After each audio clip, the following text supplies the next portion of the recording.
The Tale of the Bull and the Ass. There was once a merchant who was very rich and had many servants and cattle. He had a wife and a family and did farming for a living. He was bestowed with the power to know the tongue of beasts and birds of every kind, and under the pain of death, he could give this gift to anybody, so he kept it very secret. One day, he was sitting with his servants, and his children were playing around. He heard the bull saying to the ass, "All under you is clean and fresh. Men wait upon you. They feed you sifted barley. They give you clean water to drink, while I am led in the middle of the night. They set the plow on my neck, and I get tired tilling the earth from morning till evening. After that, they ill-treat me, shut me in a shed, and throw me beans and crushed straw mixed with dirt, and I lie in dirt, while you always live in a clean place. I am always kept hungry, while you are given food to your fill." The ass said, "O father of the bulls, you are very simple, and you do not have good advisers. You are full of zeal, and you are so polite to your master, you tear yourself for the comfort of others. Now you listen to me. When they tie you in a dirty place, you dig the ground with your forehead, and you show your satisfaction. When they throw you the dry fodder, you fall for it with greed and eat it soon. But if you accept my advice, you will be better off, and you will lead a better life than mine. When they take you to field and keep the yoke on your neck, you just lie down and do not get up even after they have shaken you several times. And if you rise, lie down the second time. When they give you food, just sniff at it and withdraw yourself. Do not taste it. Be satisfied with your crushed straw and chaff. Do this for 3-4 days, then you will have some rest." Bull thought the ass his good friend, so he thanked him and said, "You are right." Next day, the driver took the bull, settling plow on its neck, and made him work, but he would shirk his plow, and the plowman beat him until he broke the yoke. The plowman was surprised to see this. He gave him beans and husks, but he only sniffed at them and left them. He just lay down as far from them as he could and passed the whole night fasting. The peasant came in the morning, and seeing the manger full of beans and straw untasted, and the oxen lying on his back, got worried about him. He said to himself, "He looks sick. That is why he did not plow yesterday." He went to the merchant and reported, "The bull is ailing. He did not eat his fodder last night at all." The merchant understood all what it meant, because he heard the talk between the bull and the ass.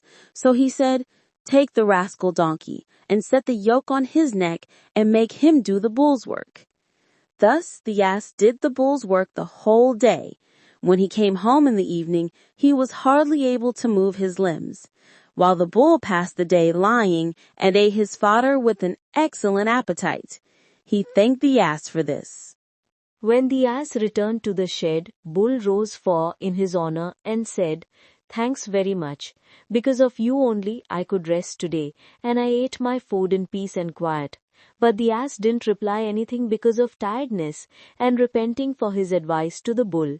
Then he thought to return him to his place. When the ass had returned to his place, the merchant came out on his terrace to enjoy moonlight. He heard ass saying to bull, "What will you do tomorrow?" The bull said, "The same. I will follow your advice. I will do the same." The ass said, "No, not tomorrow." "Why?"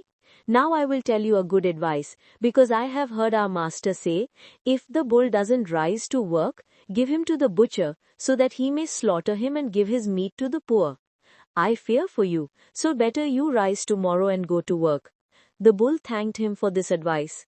Next morning the merchant and his wife went to the shed where the bull was. The driver came to the bull to take him to the fields, and was surprised to see that he behaved with him in a normal way. Seeing this, merchant laughed so much that he fell on his back. His wife asked, "Why did you laugh so much?" He said, "Nothing special. I laughed on a secret thing which I have heard, but cannot tell you until my death." The wife said, "You must tell it to me even if you die." He said, I cannot tell you the language of birds and beasts for the fear of my death. She did not believe this, so she said, By Allah, you are lying to me. You are laughing at me only. And since you are not telling me, I will not live with you. I am going. And she started crying. The merchant said, What has happened to you? Fear Allah and do not ask me any more questions. But then you must tell me the reason of your laugh. He replied, When I prayed Allah to give me the understanding the language of birds and beasts, I made a vow never to disclose the secret to anyone until my death. She did not believe anything and insisted he tell her. No matter, just tell me what secret passed between the bull and the ass. When she didn't agree, he asked her to call her parents, other relations, and some neighbors, which she did. He sent for the Qazi and his lawyer to make his will because he was going to reveal the secret and after that he would die.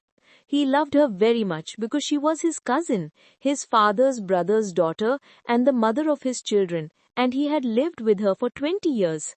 When everybody had gathered, he said, I have a strange story, but if I tell it to anybody, I will die. That is why please tell this woman to leave this obstinacy, because by doing this her husband and the father of her children will die. She said, But I am not turning from him until he tells me, even if he dies. So the merchant rose, did his wuzu ablution, and returned to tell the secret and to die. Now that merchant had 50 hens and 1 rooster also in his shade. He went to them to bid farewell. He heard one of his many farm dogs talking to the rooster, who was jumping from one hen's back to another. How mean are you?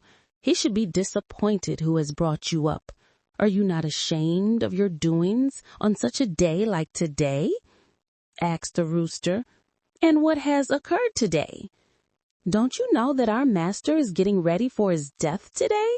His wife is insisting that he open the secret and then he will die. We dogs are mourning for him and you are enjoying. Is this the time for pleasure or for mourning? The rooster said, Then by Allah, our master is lacking sense. If he cannot manage matters with a single wife, his life is not worth prolonging. See, I have 50 hens.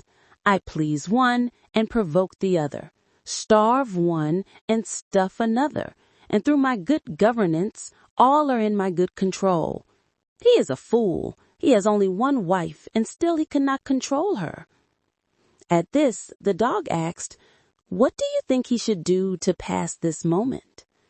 The rooster replied, He should arise, take some twigs from mulberry tree, and give her a regular beating on her back and ribs until she cries, I repent, O Lord, I will never ask you such question till I live. Then he let him beat her once more, and then he can live freely and enjoy life. But this our master has neither sense nor judgment. Hearing this, the merchant went to the mulberry tree, cut some branches, and hid them in his wife's room. Then he called her, Come here in this room, I will tell you that secret so nobody sees me, and then die. She entered the room with him. He locked the door and beat her on every part of her body, saying, Will you ever ask any question about what does not concern you? Until she got unconscious. As she was beaten, she was repeatedly saying, I repent sincerely. I will never ask you any question. Then she kissed his hand and feet, and both came out of the room. She, as a submissive wife, as she should be, her parents, etc., rejoiced, and the merchant thus learned household management from Rooster. They lived then happily till their death.